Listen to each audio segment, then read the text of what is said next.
Welcome to this third in a series of 6 webinars on the principles of governance hosted by BoardWorks and Board Pro. I'm John Page and this is Graham Narkes, and in this third session we're talking about the strategic role of the board. One of the most enduring debates, and it keeps rolling on, is what is the board's role in strategy?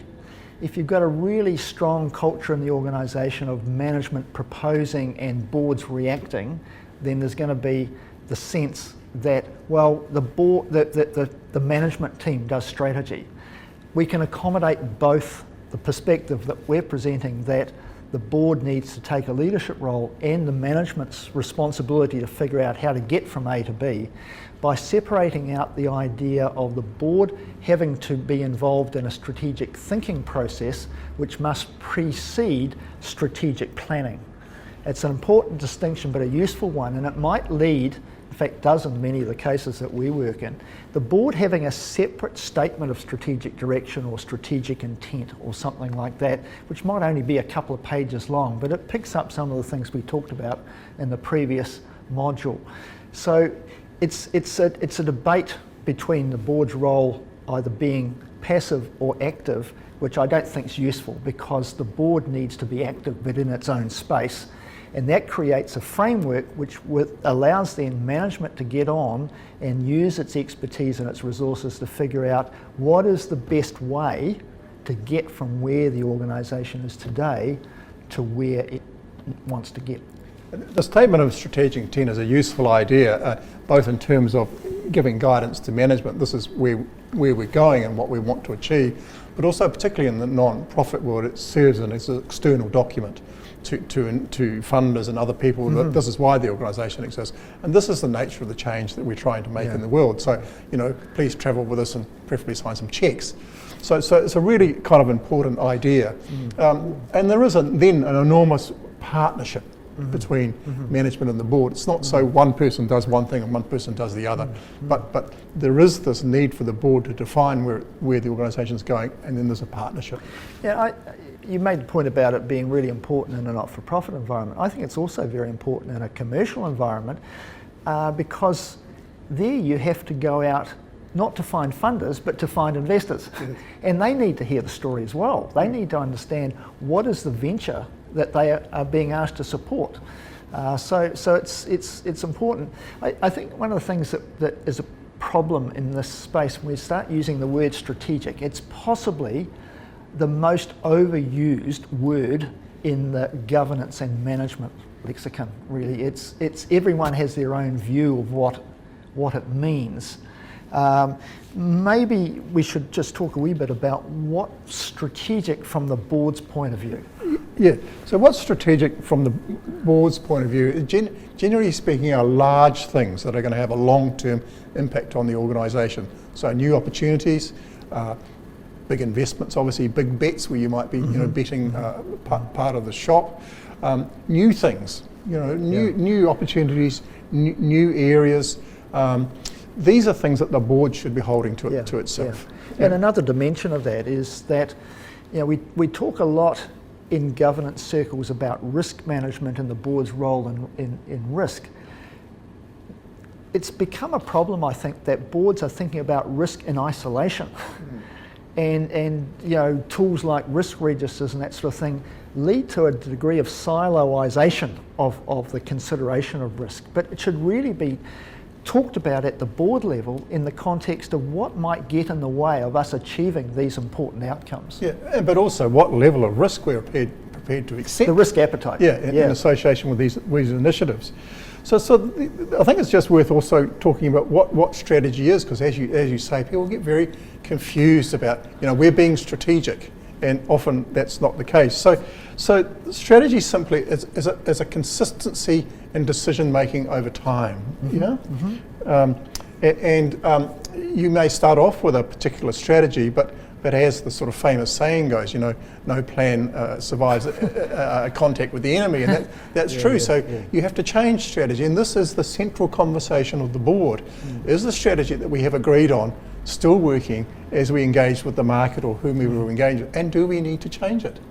We may throw that out and we may adopt some new strategy, emergent strategy. Yeah. Well, that's Henry Mintzberg's idea. That and I think it was him that said that strategy is a pattern in a stream of decisions, right? So I think it's quite a nice way of thinking about it, because most strategic plans in a traditional sense, as you say, like the warfare analogy, are out of date almost as soon as they're completed. And a lot of boards actually are very reluctant to engage in really strung out, arduous, and often just chin-wagging sort of discussions that actually produce something which has no direct impact on day-to-day decision making.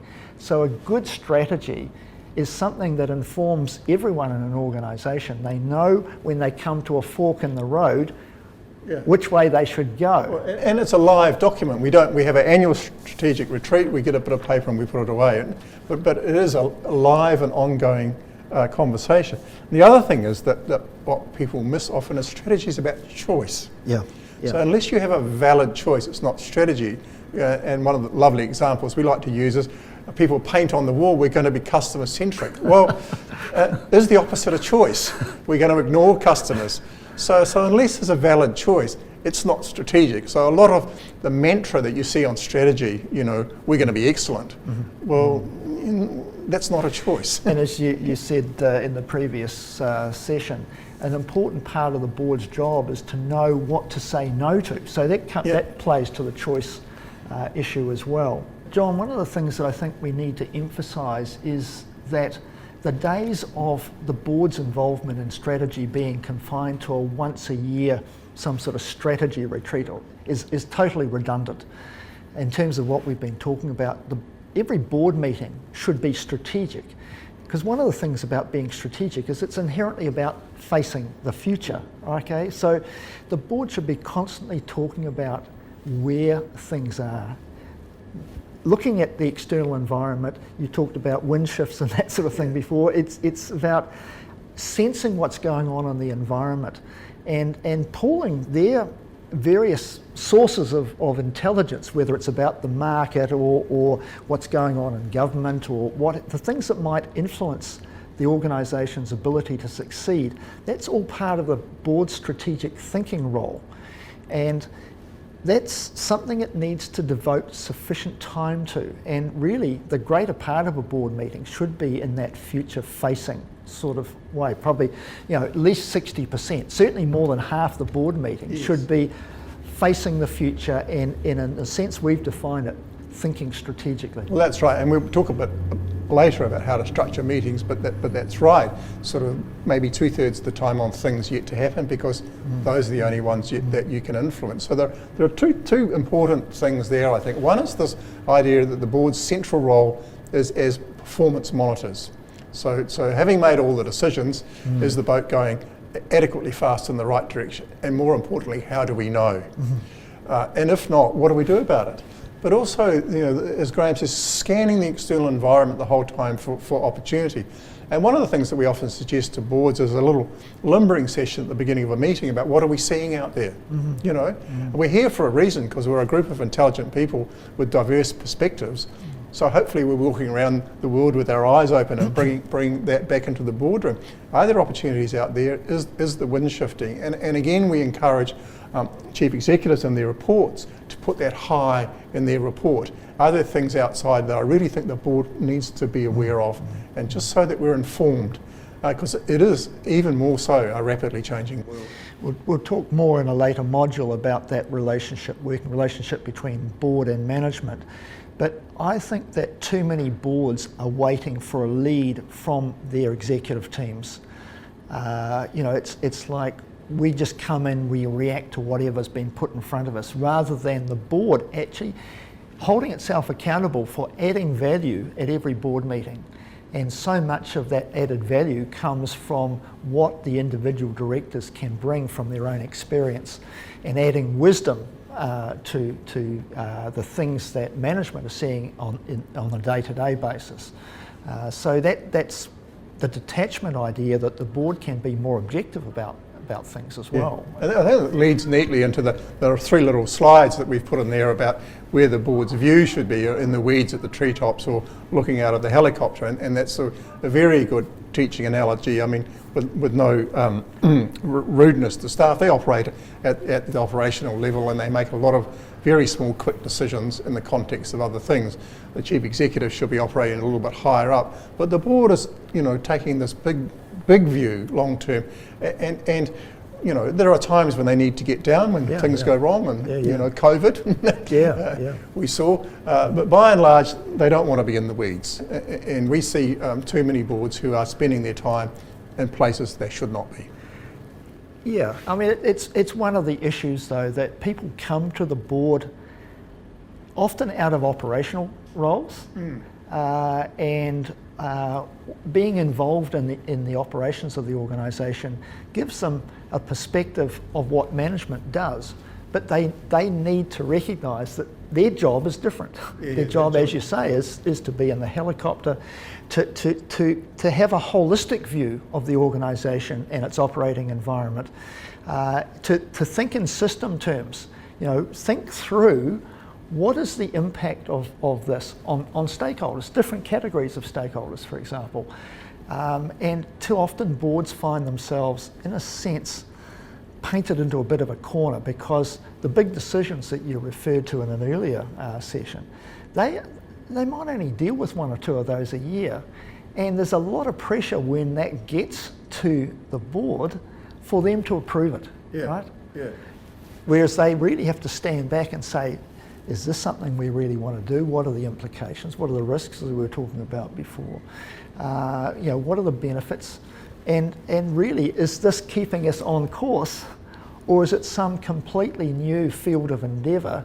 And that's one of the big calls that you referred to. So I think in concluding this section, we just want to make a couple of points. One is to be clear about what strategy is and isn't, and the fact that the board needs to carve out its own space in which to work to have this conversation. And the board's strategic role is not, every year at some nice resort, put the bit of paper in the drawer. It's ongoing. It is the core nature of the board's work, is to have strategic thought the whole time. So in the last slide in this section, we've left you with a few little thinking tools which you can explore, but a couple of them we quite like. I like to refer to the backcasting one. I think, Graham, that's quite useful, isn't it? Which is about working out where it is we want to be maybe in 10 years, and then thinking back, what are the preconditions for success? What have to be in place in order for this to occur? How did we get here? How do we get there? What do we have to overcome? What are the challenges? And one of the things that we didn't touch on was the fact that actually strategy is a response to known challenges. We see lots of strategic plans and you think, well, where are the challenges? So unless it addresses challenges, it's meaningless. So look, we leave those with you to explore, and we're going to go on to from the board having sorted out what it's doing to how it connects with the chief executive in the next session. So look, thanks for joining us across these 6 short seminars. Thank you to my colleague Graham. Thank you to Board Pro. We really do hope this has been useful. If you want to continue the journey and learn some more, look to our website, boardworks.nz. We've got lots of great articles. We're committed to writing and have done for 20 odd years. There's a lot of reference up there, and Board Pro's own site has a lot of material. So please avail yourself of that. Thank you for your time, and we hope it's been useful to you.